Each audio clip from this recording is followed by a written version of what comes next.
మాకు అత్యంత సన్నిహితులైన love gospel వీక్షకులందరికీ సర్వశుభాలు తెలియజేస్తూ ఉన్నాం. తప్పిపోయిన కుమారుడు అనే ఉపమానాన్ని సాక్షాత్తు యేసుక్రీస్తు వారే చెబుతారు. ఈ ఉపమానం ఎవరి గురించి చెప్పబడింది, ఎందుకు చెప్పబడింది, యేసుక్రీస్తు వారి ఈ ఉపమానాన్ని ఎందుకు చెప్పారు, ఏ అర్థంతో చెప్పారు, అసలు దాని అర్థం ఏంటి, దాని లోతైన సారాంశం ఏంటి, ఎవరి కోసం చెప్పబడింది అనే విషయాలన్నీ, దాంతోపాటు యేసుక్రీస్తు వారు ఈ ఉపమానం ద్వారా మనకు ఏం చెప్పాలనుకుంటున్నారు, దానిలో ఉన్న విశిష్టమైన లక్షణాలు, ఆత్మీయ పాఠాలు మనకు అర్థం కావాలి అంటే ఈ వీడియోను పూర్తిగా చూడాలి. లూకాసు వార్త 15వ అధ్యాయము 11 నుంచి 32 వాక్యాలు చూస్తే తప్పిపోయిన కుమారుని ఉపమానం కనబడుతుంది. ఇది సాక్షాత్తు యేసుక్రీస్తు వారే చెప్పిన విషయం. అన్ని ఉపమానాల కన్నా చాలామంది ఇష్టపడేది, ప్రియమైన కథల్లో ఒకటి, శక్తివంతమైన కథనం ద్వారా మానవాళితో దేవుని యొక్క సంబంధం, దేవుని యొక్క హృదయాన్ని తెలియచేసేటువంటి ఉపమానం ఇది. శాస్త్రులు, పరిసర్యులు, యాజకులు వీళ్ళు తామే సమాజంలో గొప్పవారిగాను, సమాజంలో దేవుని వారుగాను ప్రదర్శించుకునేవారు. పాపులతోనూ మనుషులతోనూ కూడా వారు ప్రత్యేకంగా ఉంటారు అని చెప్పి విడిగా ఉంటారు, వ్యతిరేకిస్తారు. అలాంటి శాస్త్రులు, పరిసర్యులు యేసుక్రీస్తు వారి దగ్గరకు వచ్చి విమర్శిస్తున్నప్పుడు యేసుక్రీస్తు వారు వారికి ప్రతిస్పందనగా, వారి విమర్శలకు రెస్పాన్స్గా చెప్పినటువంటి కథలు 3. 1 తప్పిపోయిన గొర్రె, 2 కోల్పోయిన నాణెం, 3 తప్పిపోయిన కుమారుని యొక్క ఉపమానం. ఈ విధంగా 3 ఉపమానాలు చెప్పారు. దానిలో మనం మాట్లాడుకునేటువంటి తప్పిపోయిన కుమారుని యొక్క ఉపమానం యొక్క లోతును, వాటి డీప్ అనాలిసిస్ని మనం చూద్దాం. ఈ ఉపమానం 2 కుమారులు ఉన్నటువంటి ఒక ధనవంతుడైన తండ్రి గురించి, వారి యొక్క రిలేషన్స్ గురించి చెప్పబడుతుంది. ఒక ధనవంతుడైన తండ్రి తనకు 2 కుమారులు ఉంటారు. 2 కుమారులని అమితంగా ప్రేమిస్తాడు. ఆ 2 కుమారుల్లో షేర్ చేసుకోవడం ఇష్టం లేని, ప్రత్యేకంగా ఉండాలి అని కోరుకునేటువంటి చిన్న కుమారుడు తన తండ్రి బ్రతికి ఉండగానే తన వారసత్వాన్ని, తనకు రావాల్సిన ఆస్తిని ధైర్యంగా అడిగి డిమాండ్ చేస్తాడు. యూదుల వారసత్వ నియమాల ప్రకారము తండ్రి బ్రతికి ఉండగానే చిన్న కొడుకు ఆస్తిని డిమాండ్ చేస్తే తన తండ్రి చనిపోవాలి అని కోరుకోవడంతో సమానం. మొదటి శతాబ్దపు పాలస్తీనా యొక్క అలవాట్లలో, అక్కడ సంస్కృతి సాంప్రదాయాల్లో ఈ చర్య అనేది తీవ్రమైనటువంటి అభ్యంతరకరం, చాలా సిగ్గుచేటుగా పరిగణించబడుతుంది. కొడుకు ఆస్తిలో దాదాపు 3/1 అడుగుతున్నాడు. అంటే యూదుల చట్టం ప్రకారం పెద్ద కొడుకు వారసత్వంగా పొందిన దానిలో చిన్న కొడుకు సగం పొందుతాడు. తండ్రి బ్రతికి ఉండగానే అడగడం, అలాగే వారికి రావాల్సిన సొత్తును అడగడం లాంటిది చాలా అవమానకరమైన, సిగ్గుతో కూడినటువంటి చర్య మాత్రమే కాకుండా, అది కేవలం ఆస్తి విషయం మాత్రమే కాదు కానీ కుటుంబం యొక్క బాధ్యతల నుంచి, సమాజ బాధ్యతల నుంచి, తండ్రి అన్న కుటుంబం లాంటి యొక్క రిలేషన్ నుంచి తనకు తాను వెళ్ళిపోతున్నాడు. తనకు తాను వాటిని బ్రేక్ చేస్తున్నాడు, విరమించుకుంటున్నాడు. అలా అడగకూడని అవమానకరమైన వాటిని చిన్న కొడుకు అడిగితే తండ్రి కాదనకుండా, లేదనకుండా, ప్రేమతోనూ దయతోనూ వాటిని ఇచ్చేస్తాడు. తన 2 కుమారుల మధ్య ఆస్తి పంపకాన్ని పంచుకుంటారు. చిన్న కొడుకు వెంటనే ఆ ఆస్తిని తీసుకుని దూరదేశానికి వెళ్ళిపోతాడు. తనకు నచ్చింది తింటాడు, నచ్చినట్లు బ్రతుకుతాడు. అక్కడ వారసత్వ సంపద అంతా కూడా నిర్లక్ష్యంగా జీవించడానికి వృధా చేస్తాడు. భూమి మీద తీవ్రమైన కరువు వచ్చినప్పుడు అతని దగ్గర అన్నీ కూడా అయిపోతాయి. ఆస్తి అయిపోతుంది, కష్టపడుతున్నాడు, వెతుకుతున్నాడు, జీవించడానికి ఆ కరువులో అల్లాడుతున్నాడు. అలాంటి పరిస్థితుల్లో తీవ్రమైన పేదరికంలో బ్రతుకుతాడు. ఏ అవకాశం లేని పరిస్థితుల్లో పందులను మేపడానికి కూడా దిగజారిపోతాడు. పందులు అంటే అపరిశుభ్రమైన జంతువులుగా పరిగణిస్తారు కాబట్టి యూదులు వాటిని అపవిత్రమైన వాటిగా లెక్కిస్తారు. పైగా ఒక యూదు వ్యక్తి ఇలా ఒక అవమానకరమైన వృత్తి చేస్తే అది చాలా అవమానకరం. యూదులకు అది చాలా కీడు, నీచమైన పని. నిరాశలోనూ, నిస్పృహలోనూ, కరువులోనూ, పేదరికంలోనూ పందులకు ఆహారం పెట్టి వాటిని సంరక్షించుకునేటువంటి పనిలో ఉంటాడు. అయితే పందులకు ఇచ్చే ఆహారం కూడా దొరకని పరిస్థితిలో ఉంటాడు కాబట్టి తనకన్నా పందులకే ఆహారం దొరుకుతుంది అని అసూయపడతాడు. పందులు ఏదైతే తింటాయో అవి తినడానికి కూడా ప్రయత్నం చేస్తాడు. అతను క్లిష్టమైనటువంటి పరిస్థితుల్లో ఆ చిన్న కొడుకు బుద్ధి తెచ్చుకుంటాడు. తాను చేసిందంతా తప్పని, తండ్రిని బాధపెట్టి ఇలా నిర్లక్ష్యంగా వ్యవహరించి పాడైపోయాడని తనకు తాను తెలుసుకుంటాడు. అయితే తన తండ్రి దగ్గర పనిచేసేటువంటి కూలివాని పరిస్థితులు కూడా చాలా మెరుగ్గా ఉంటాయి. నాకన్నా కూడా వారు చాలా బాగా బ్రతుకుతున్నారు అని చెప్పి బాధపడతాడు. తన పాపాలను ఒప్పుకోవడానికి, క్షమించమనడానికి కొడుకుగా కాకుండా, కొడుకుకున్న అర్హతలన్నీ ఆయన తెంచుకుని వచ్చేశాడు కాబట్టి కొడుకుగా కాకుండా అక్కడ పనిచేసే కూలివాడిగా, సేవకుడిగా అయినా సరే చూడమని నేను బ్రతిమాలుకుంటాను అని చెప్పి ఇంటికి వెళ్ళడానికి తిరిగి వెళ్ళాలి అని నిర్ణయించుకుంటాడు. ఎప్పుడైతే తప్పు తెలుసుకుని మరలా తండ్రిని చేరాలి, తండ్రి దగ్గర నేను పని చేయాలి అని అనుకుంటాడో నిజమైన ప్రత్యాత్తాపాన్ని సూచిస్తుంది ఆ సందర్భం. దానితో పాటు దేవుణ్ణి, తన తండ్రిని ఇద్దరికీ కూడా వ్యతిరేకంగా చేసిన పాపాన్ని అంగీకరిస్తూ అతను ప్రత్యాత్తాపడతాడు, ఒప్పుకోవడానికి సిద్ధపడతాడు. అతను తన కొడుకు హోదాను వదులుకోవడానికి, సేవకుని స్థానాన్ని అంగీకరించడానికి సిద్ధంగా ఉండి తండ్రి దగ్గరికి వెళ్ళి పని చేయడానికి వెళ్తాడు. అది అతని వినయానికి, పశ్చాత్తాపానికి, అతని మార్పుకు సాదృశ్యంగా కనబడుతుంది. అయితే కుమారుడు తండ్రి దగ్గరకు బయలుదేరాడు. తండ్రి ఎలా రిసీవ్ చేసుకుంటారు, ఎలా స్పందిస్తారు అనేదే చాలా అద్భుతమైన విషయం. బహుశా ఈ ఉపమానం మొత్తంలో కూడా చాలా పవర్ఫుల్ విషయం, అది చాలా శక్తివంతమైన విషయం. అది తన కొడుకు చాలా దూరంలో ఉన్నప్పుడే అతన్ని గుర్తుపట్టి తండ్రి చూసి ప్రేమ, దయ, కరుణ అన్నీ కలిగి అతన్ని కలవడానికి పరిగెత్తుకుంటూ వెళ్ళిపోతాడు. మొదటి శతాబ్దపు పాలస్తీనా యొక్క సంస్కృతిలో ఒక పెద్ద, యూదుల యొక్క పెద్ద అలా పరిగెత్తడం అనేది అగౌరవం, సమాజంలో అగౌరవంగా పిలువబడుతుంది. అయినప్పటికీ కూడా కుమారుడి మీద ప్రేమతో ఇలాంటి సామాజిక సాంప్రదాయాన్ని, పెద్దరికాన్ని ఉల్లంఘించి వదిలేసుకున్నాడు. తండ్రి కుమారుని దగ్గరకు పరిగెత్తుకుని వెళ్ళినప్పుడు కుమారుడు తన ఒప్పుకోలును, తన పశ్చాత్తాపాన్ని క్షమించమని అడిగి ఒక చిన్న పని ఇప్పించమని, పనివాడిగా బతుకుతాను అని చెప్పాలనుకునే సందర్భంలో చెప్పడానికి నోరు తెరిస్తే వాటిని అంతరాయం కలిగించి వాటిని ఆపి వెంటనే సేవకులను తీసుకురావాలని తండ్రి ఆదేశిస్తాడు. వెంటనే చిన్న కుమారుడికి ఒక ఉత్తమమైన వస్త్రాన్ని తీసుకువచ్చి ఆ వస్త్రాన్ని కుమారునికి వేస్తారు. ఈ వస్త్రం అనేది పునరుద్ధరించబడిన గౌరవానికి, ధర్మానికి, అతను విలువను సూచించేదిగా వస్త్రం ఉంటుంది. అంతేకాదు ఒక ఉంగరాన్ని తొడుగుతాడు. ఆ ఉంగరం అనేది అధికారానికి, అలాగే తనవారు అని చెప్పడానికి, అంటే కుటుంబ సభ్యత్వాన్ని సూచించేదిగా ఉంటుంది. అంతేకాదు చెప్పులు తొడుగుతాడు. సేవకునిగా కాకుండా కొడుకుగా అతని హోదాను సూచించేటువంటి చెప్పులు కూడా తండ్రి తొడుగుతాడు. అంతేకాదు గొప్ప విందును కూడా ఏర్పాటు చేస్తాడు. పుష్టిగా ఉన్న మంచి దూడను వధించి అక్కడ అందరికీ విందు ఏర్పాటు చేస్తారు. ఈ చిహ్నాలన్నీ చేసిన పనులన్నీ కూడా కుమారుణ్ణి సేవకునిగా అంగీకరించడం కంటే పూర్తిగా తన కుమారునిగా స్వీకరించడానికి, పూర్తిగా తన అధికారాన్ని, పునరుద్ధరణను, తన కుటుంబంలో భాగస్వామ్యాన్ని కూడా సూచించేవి. చిన్న కుమారుడు ఎంత అవమానపాలు చేసినా, ఎంత తప్పు చేసినా, ఉన్న ఆస్తినంతా కూడా వృధాగా పాడు చేసినా కూడా తండ్రి యొక్క ప్రేమ, తండ్రి యొక్క ప్రతిస్పందన అనేది చాలా అద్భుతంగా ఉంటుంది. అయితే ఇక్కడ ప్రాముఖ్యమైన ఇంకొక విషయాన్ని చాలామంది మర్చిపోతారు. అన్నయ్య. ఈ చిన్న కుమారుని అన్నయ్య ఉంటాడు. ఈ చిన్న కుమారుడు తిరిగి వచ్చాడని చెప్పి, ఇలాంటి వేడుక జరుగుతుంది అని చెప్పి తెలుసుకున్నటువంటి అన్నయ్య కోపం తెచ్చుకొని విభేదించడానికి బయలుదేరతాడు. అయితే ఇక్కడ ప్రాముఖ్యంగా గుర్తుపెట్టుకోవాల్సింది, అందరూ చిన్న కుమారుని విషయమే గుర్తుపెట్టుకుంటారు కానీ అన్నయ్య గురించి కూడా మాట్లాడాలి. ఇప్పుడు చిన్న కుమారుడా, పెద్ద కుమారుడా అనే విషయాన్ని చూస్తే, చిన్న కుమారుడు తప్పు చేశాడు, పాడైపోయాడు, అవన్నీ తెలుసుకుని పశ్చాత్తాపడి మరలా తండ్రి దగ్గరకు వస్తే తండ్రి ప్రేమగా చేర్చుకున్నాడు. కానీ తోబుట్టువైనటువంటి అన్నయ్య చేసిందేంటి? ఇక్కడ అన్నయ్య స్పందించిన విధానం చూడండి. వీటిలో 4 విషయాలు మనం తెలుసుకోవాలి.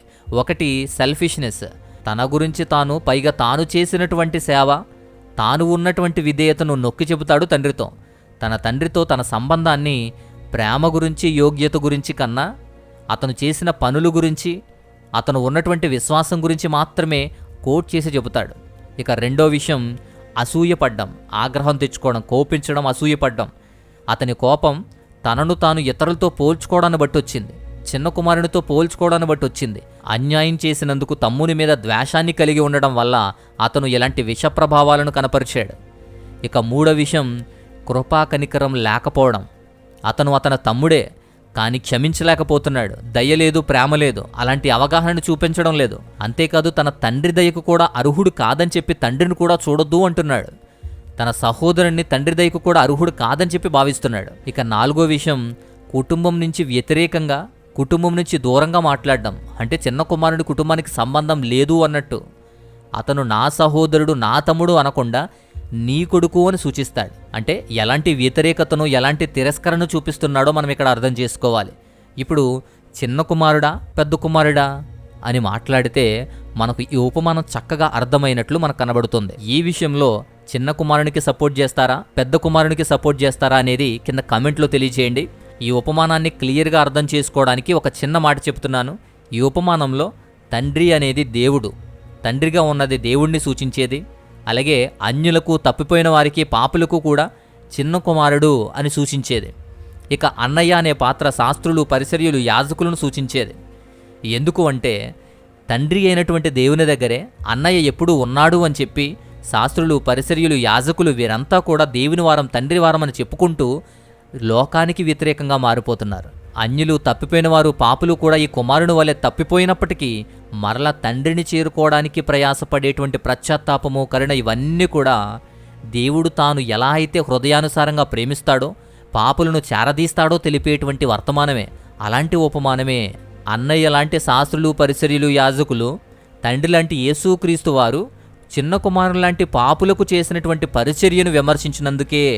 వారిని చేరదీసి బోధిస్తూ ఉంటే, వారి మీద ప్రేమ చూపిస్తూ ఉంటే శాస్త్రులు పరిచర్యలు కూడా వ్యతిరేకిస్తారు.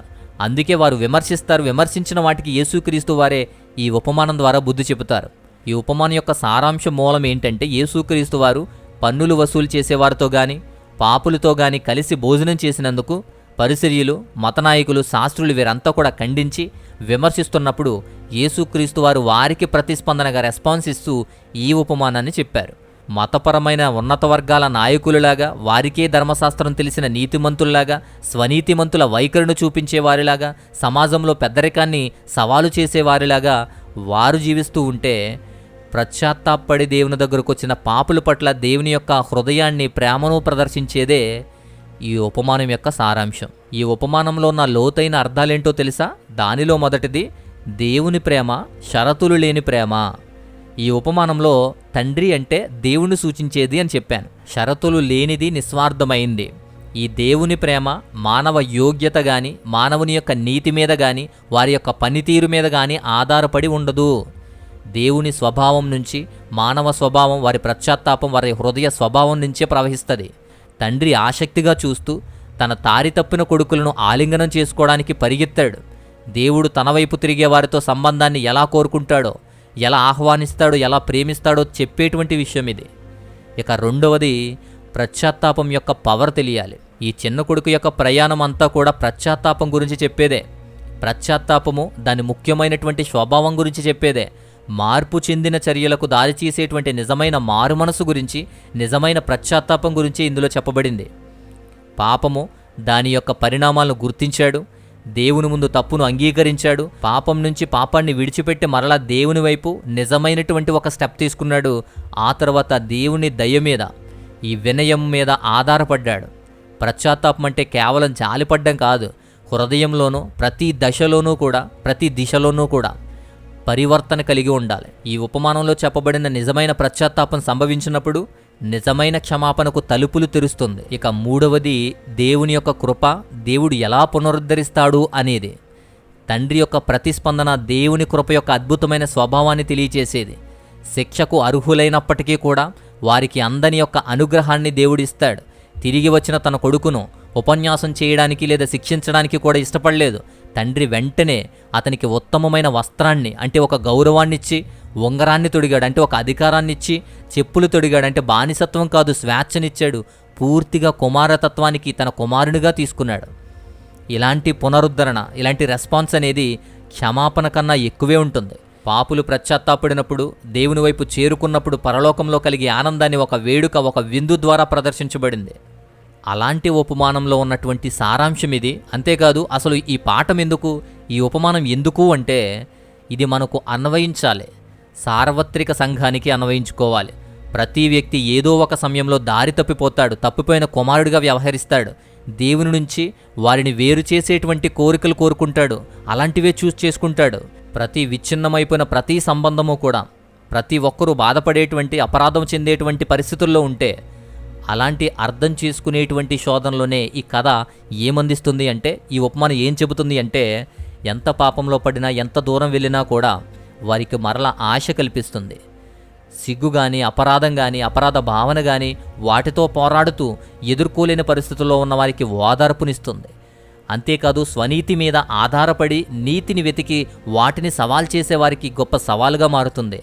దయను, క్షమాపణను ఆధారంగా ఆరోగ్యకరమైన సంబంధాలకు ఒక చిహ్నంగా, ఒక మంచి కథగా ఇచ్చారు. మనం ఎంత దూరంగా తిరుగుతున్నా దేవుని ఇంటికి వెళ్ళే మార్గం ఎప్పుడూ కూడా తెరిచే ఉంటుంది. మన పరలోక తండ్రి ప్రేమ, ఆయన కృప మరలా మనం తిరిగి రావడానికి ఆసక్తిగా ఎదురు చూస్తున్నారు అని చెప్పి మాత్రం చూపిస్తుంది. దేవుని ముందు తమను తాము తగ్గించుకునే వారందరికీ కూడా లభించే దైవిక ప్రేమ ఇది. వాటి లోతు గురించి, విమోచన శక్తి గురించి వెల్లడించేది ఇది. కాలాతీతమైన కథ, జీవితాలను మార్చేటువంటి ఉపమానం. ఇది పోరాడుతున్న వారికి ఓదార్పునిస్తుంది. నేనే గొప్ప, నాకే తెలుసు, వాక్యం తెలుసు, ప్రార్థనా పరురాలే, నేనే ముఖ్యంగా ఉన్నాను, నేనే ముందు నుంచి ఉన్నాను అనే వారందరికీ కూడా సవాల్ చేసే విషయం ఇది. ఇది ఖచ్చితంగా వాక్యాలన్నిటిలోనూ కూడా అత్యంత ముఖ్యమైన బోధనల్లో, అత్యంత ముఖ్యమైన ఉపమానాల్లో ఒకటిగా ఉంది. ఇదే తప్పిపోయిన కుమారుని యొక్క ఉపమానం. సో ఇది తప్పిపోయిన కుమారుని ఉపమానం గురించి నేర్చుకోవాల్సిన అంశాలు, ఆ కథ సారాంశం అంతా. ఈ విషయాలన్నీ కూడా చాలా క్లియర్గా మీకు అర్థమయ్యాయి అని నేను అనుకుంటున్నాను. నచ్చితే లైక్ చేయండి. అలాగే ఇంకేదైనా సందేహాలు కానీ ప్రార్థన అవసరతలు కానీ ఉంటే వాట్సాప్ మాత్రం చేయండి. అలాగే మా వ్యయ ప్రయాసలకు మా పరిచర్యలకు సహాయం చేయాలి అనుకుంటే మీ విలువైన కానుకలు పంపించి మీ సహాయాన్ని అందించండి. మాతో పాలిభాగస్తులుగా ఉండి పరిచర్యకు సహకరించండి. సో ఇది ఈ విషయం. తప్పిపోయిన కుమారుడు గురించి నేర్చుకోవాల్సిన పాఠాల గురించి మనం అన్నీ కూడా తెలుసుకోవాలి. ఇతరులకు కూడా ఈ విషయాన్ని షేర్ చేయండి, వారు కూడా తెలుసుకుంటారు. మరొక అద్భుతమైనటువంటి మంచి అంశంతో మరొక వీడియో ద్వారా నేను మరలా వస్తాను. అంతవరకు దేవాతి దేవుని మహా ఉన్నతమైన కృపా కాపుదల మీ అందరికీ తోడయుండి బలపరిచి నడిపించునుగాక. ఆమేన్.